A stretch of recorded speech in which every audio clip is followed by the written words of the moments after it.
The moon's an amazing object. It's our closest celestial neighbor, and yet it has been a mystery for centuries. What's it made of? How did it form? That's why the Apollo missions were so important. Because if you don't have samples, if you can't actually take a piece of the moon and study it in a laboratory, then it's just guesswork. And so the Apollo astronauts, those brave individuals who went and landed on the moon, collected samples and brought them back to Earth, gave us a scientific bonanza that we're still enjoying today, that we're still learning from today. There's so much we don't know about the moon, and without those precious samples, we would just be ignorant. Neil, this is Houston, radio check, over. All right, you're Houston, loud and clear. Hi, I'm Bob Hazen. I'm a mineralogist and crystallographer, and I've been studying rocks and minerals from Earth and from the moon for 50 years.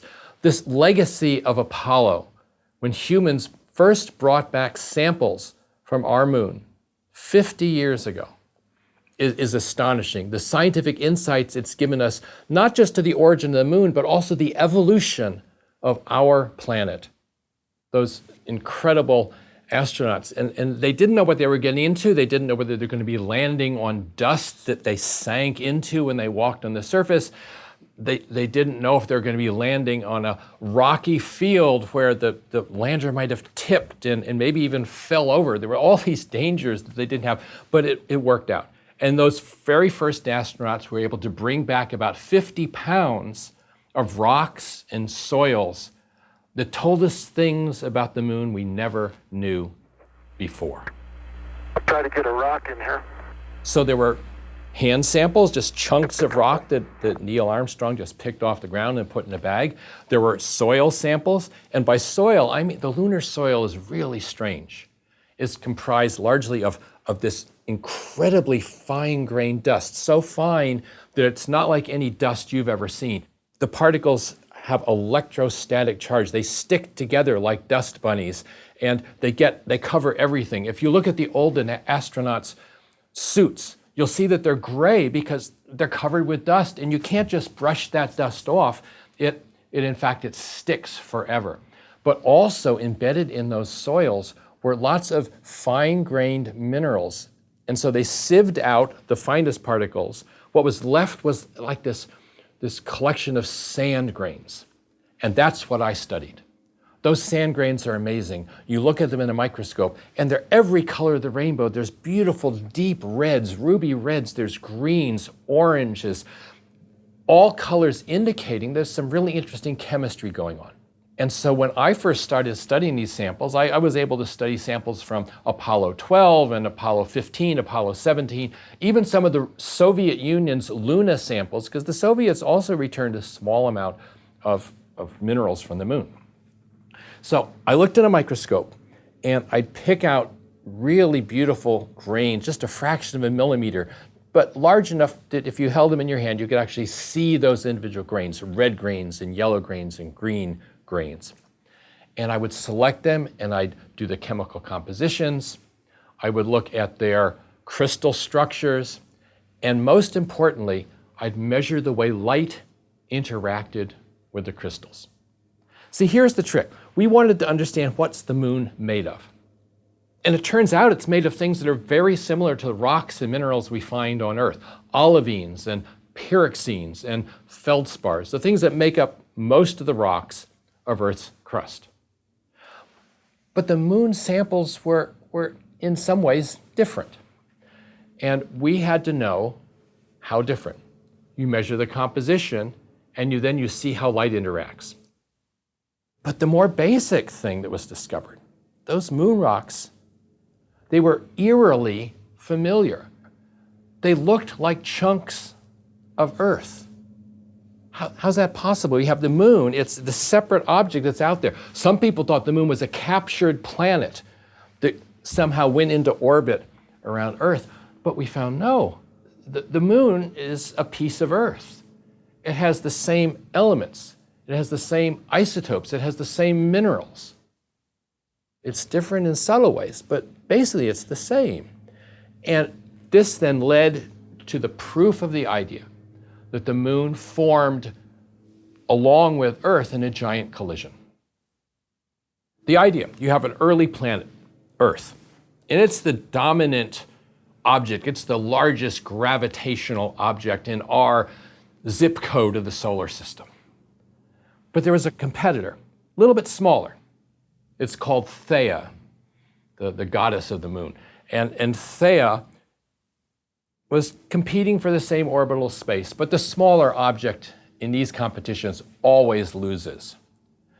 So eventually Earth and Theia got too close. There was a huge impact. Theia is completely obliterated, just vanishes. But Earth is pretty much affected too. So Earth now becomes this entire molten sphere, hot, glowing, incandescent, red hot rocks.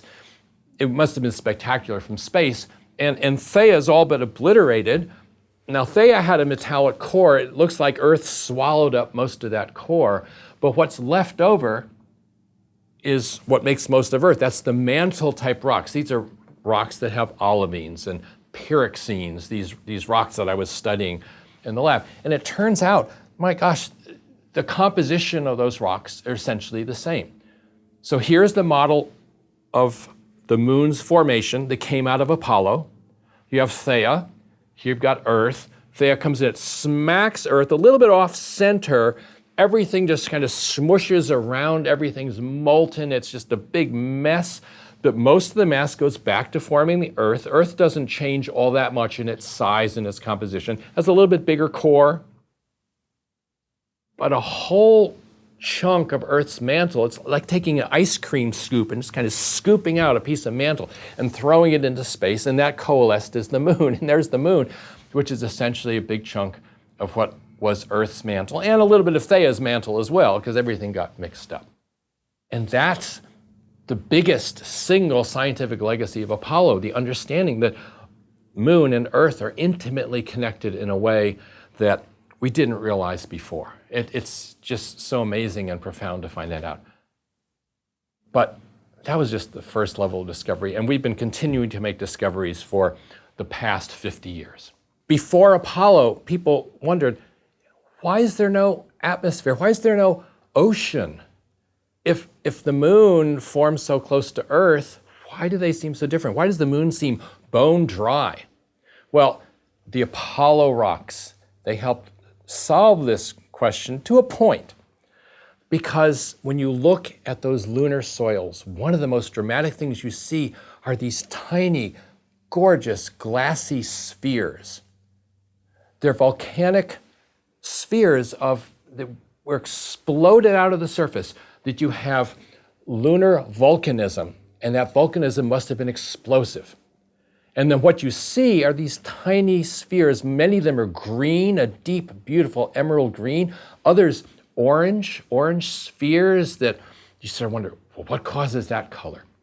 And because they're spheres, it means there must have been some kind of explosion and some kind of fluid, vapor, water probably, that caused that explosion. But we don't see the water on the moon. We don't see minerals that contain lots of water as you do on Earth. So was there much water? Where did it go? The very first experiments people did to answer this were to take those tiny spheres and measure the water content. And it turns out there's just not that much water in the spheres on average. You take a sphere that's a fraction of a millimeter across, you analyze the entire sphere, the total amount of water measured as hydrogen is just simply not very large. But you have to look more closely. And experiments that were done by some of my colleagues revealed a real surprise. If you take those spheres, you mount them in epoxy cement, you carefully polish down the surface. So now you're just seeing the inside, that circular inside of an orange or a green sphere. And you take a very sensitive instrument called a nanoprobe, and you look at the hydrogen content as you march across that sphere. The surprise is, at the edges of the sphere, very, very low water content. But as you go towards the middle, there's this huge peak much, much more water in the center of the sphere. And what that tells us is over the billions of years that those spheres have been exposed to the lunar surface, where the sun beats down, where there's a high vacuum, very gradually, ever so slowly, the hydrogen seeps out, the water seeps out. And when you measure the average amount of water in one of those grains, it seems quite low. But if you take the very center point where it's farthest from the edges, where you have the highest water content, it reveals there's hundreds of parts per million water in those lunar volcanic rocks. And that's enough water to drive explosive volcanism. It's enough water to tell us that there's a lot more water on the moon than we originally suspected. So you see, we're still learning from the Apollo samples. We're still finding out new information as we have more techniques. And I'll tell you, there are hundreds and hundreds of pounds of lunar samples still in Texas and Houston where they have never been studied. They're still hermetically sealed. They're kept in a very cold environment. They're kept under nitrogen so they don't change. And they're just waiting for the next generation of analytical techniques to come along for us to study and learn even more. We have an immense crater on the far side of the moon. It's 2,500 kilometers across. It's the largest impact object anywhere in our solar system that we know about.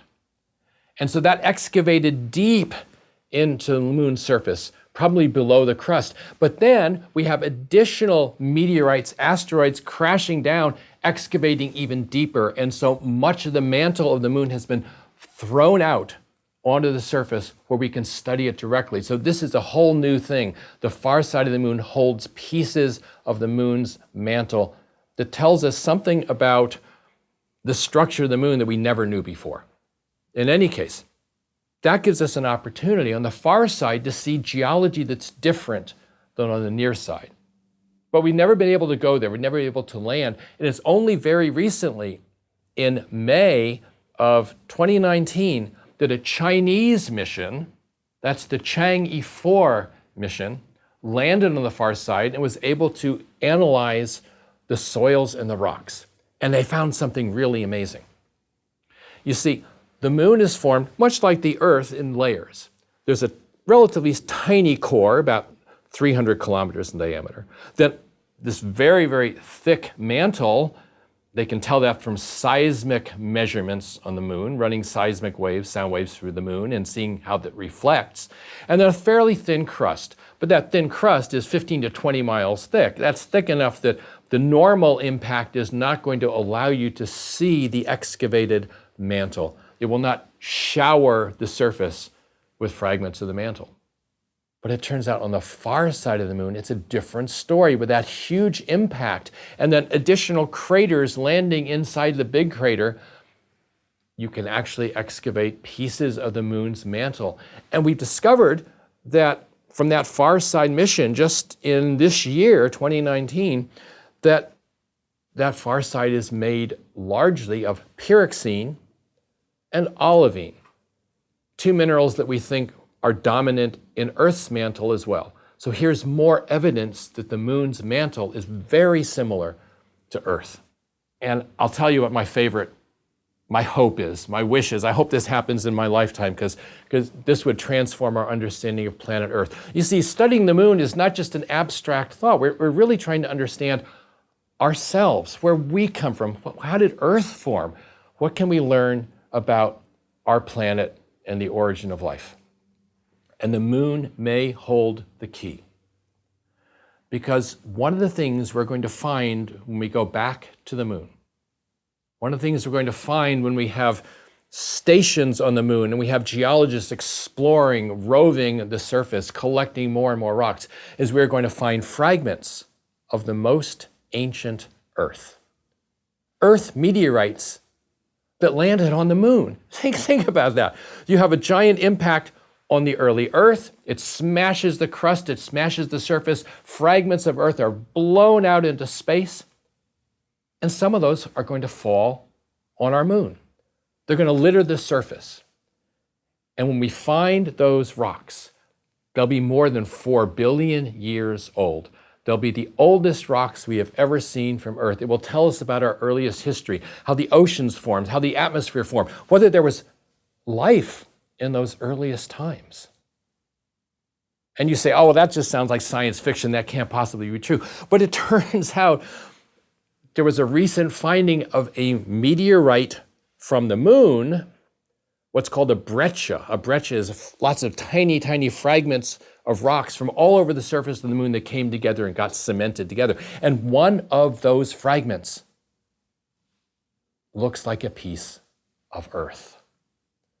So there's already this very tantalizing hint that we have a piece of ancient Earth preserved in a meteorite that came from the moon. And if we go back to the moon, we're certain to find bigger chunks of Earth. I just can't wait for that to happen. That's going to be a major finding. It will transform our understanding of the history of our planet. In 1969, at the time of the landing, I was an undergraduate at MIT. And it turns out my thesis advisor, because I stayed on for a master's degree, my thesis advisor, Dave Wuns, was a scientist who was revered in the field of petrology, so he understood rocks and how they form. And so he was selected to be one of the mission scientists for Apollo. He was sent to Houston. When the samples came in, he was quarantined. They actually quarantined the samples because they didn't know whether there might be some harmful viruses or some other thing that was toxic. So they put all these scientists in a locked room along with the astronauts, and they had to stay there. And for those 2 weeks, they got to study the samples.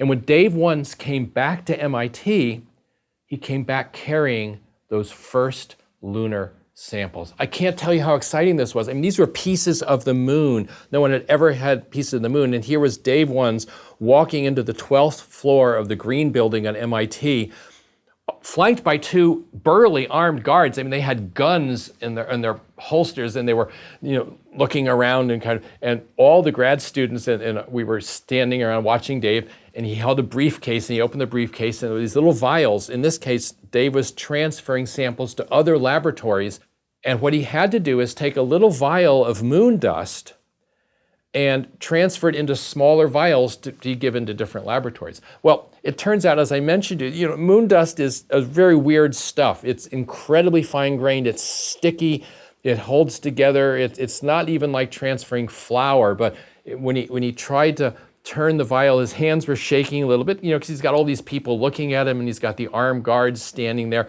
and his hand's shaking, and nothing's coming out, and he's tapping the vial, nothing comes out, and trying to dump it onto a piece of plastic paper that would hold him. And then suddenly, whoosh, all the stuff comes out, and there's this cloud of moon dust that kind of rises and spreads around. I mean, we're breathing this stuff.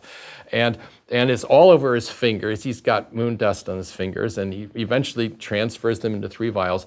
But on that glassine, the sheet of paper that he used, there were actually Dave Wuns' fingerprints in moon dust. After the guards left, we kind of took the piece of paper and we had it framed and mounted. There was no label on it. You weren't supposed to keep samples of, NASA owns them all, but we kept them anyway. We kept a frame with Dave Wuns' fingerprints in moon dust. That was my first recollection, and I wasn't studying the moon then.